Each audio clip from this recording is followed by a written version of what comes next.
Hey there, welcome to Economics with me, Professor Dan.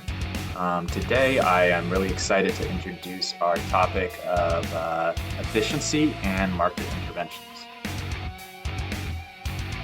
So the goals for this unit are for you to understand the different types of efficiency, to know the economic definition of efficiency, and then we'll get into different types of restrictions on market outcomes. We'll be talking about price restrictions, price ceiling and floor. We'll talk about quantity restriction or quotas, and we'll talk about taxes and subsidies. In this unit, we will also talk about how these restrictions are impacting efficiencies and elasticity's role in the impact on efficiency here. So this first video, I'm just going to give you the introduction, cover some definitions, go over some key terms. So first, different types of efficiency. We're going to go over the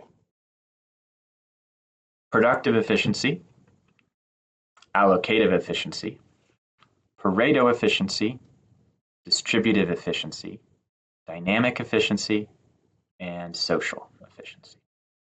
And then finally, we'll introduce this idea of total social surplus, which is how we are going to quantify and measure a type of efficiency when we're looking at markets.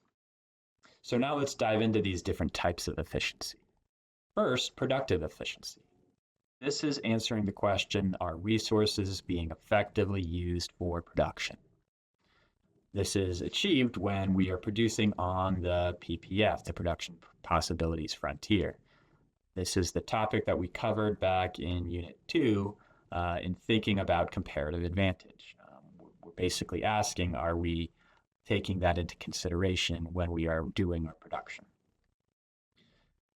We're maximizing our outputs from that given set of inputs.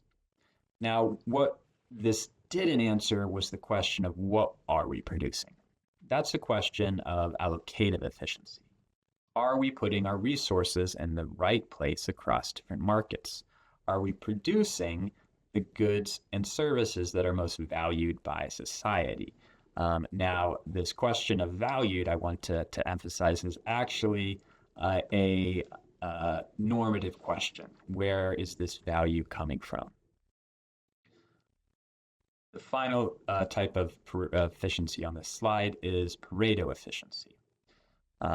While this is the most easy one to quantify sometimes, it is kind of limiting in the fact that its definition is, are there any costless improvements? What we're looking for is where we have no reallocation of resources that could make one person better off without making someone worse off. Another way of thinking about this is that there are no mutually beneficial trades that could happen. There's no sort of money that someone could give someone for another good that both those people would be happy with that exchanges. This is that exchange. We're saying that all those beneficial exchanges have happened. This, in some senses, is a really nice type of measure of efficiency, but in others it's limiting because something is Pareto efficient if someone has everything, because there are no trades there that would make everybody better off without making someone worse off. This next set of efficiencies is a little bit more normative. The first is distributive or equity. That's a type of efficiency. The question is, what or how much is each person comparatively consuming? It's efficient if we're kind of meeting some sort of societal goal for fairness.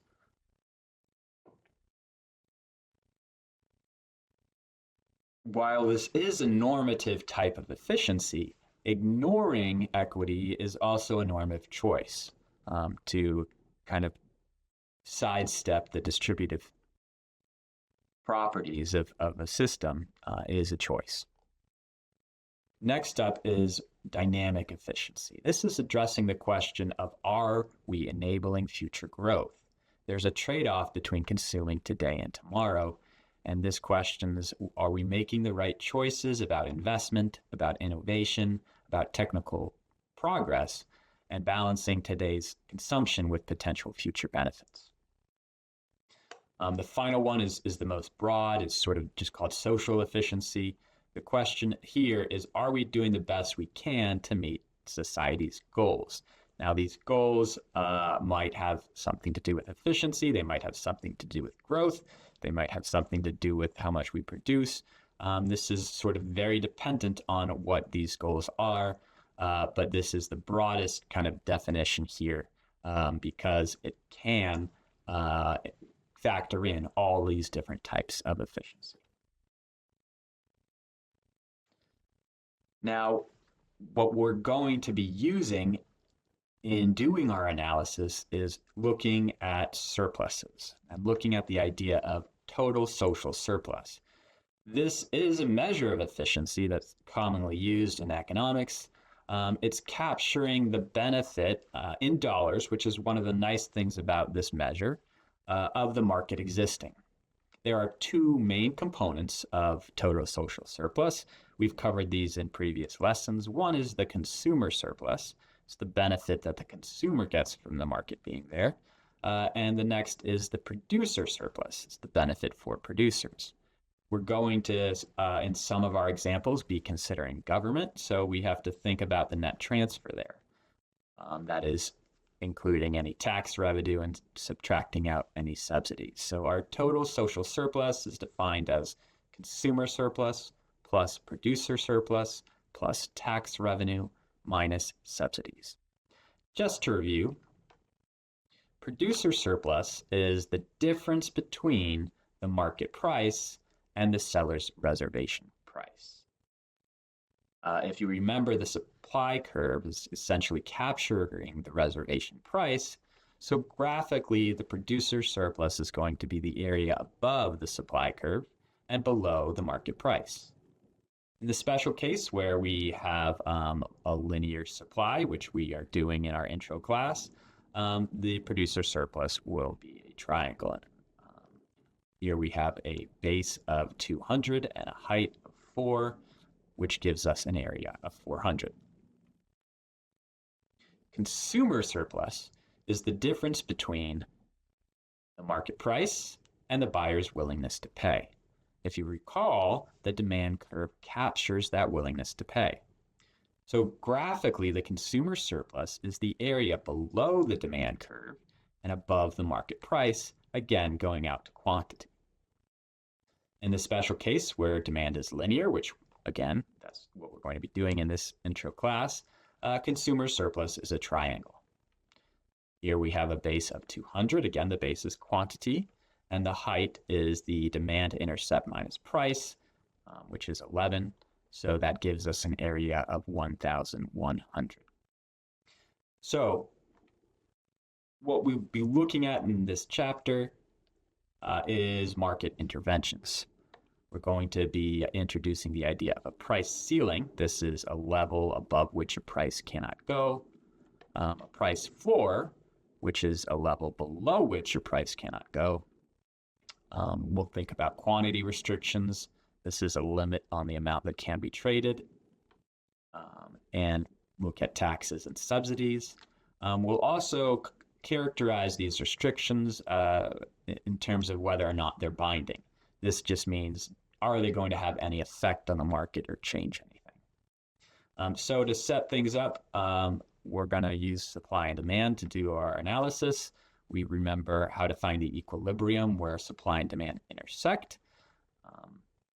We'll be looking at this chart as we do our analysis with these different areas and different prices to compare the different restrictions. So we have a higher price of P1, a lower price of P3, and the different areas here. So without intervention, we get that equilibrium price of P2, we get a quantity in equilibrium of Q2, and we look at our surpluses. The consumer surplus is the area A plus B plus E. Mathematically, we can look at the equation for that. The producer surplus is C plus D plus F, and mathematically, we can look at that equation as well. So the total surplus is just producer surplus plus consumer surplus, and that is the equation for that. So that wraps up our introductory video here. Next up, we'll be talking about analyzing these floors, ceilings, quotas. I hope you watch that video and put any questions in the comments.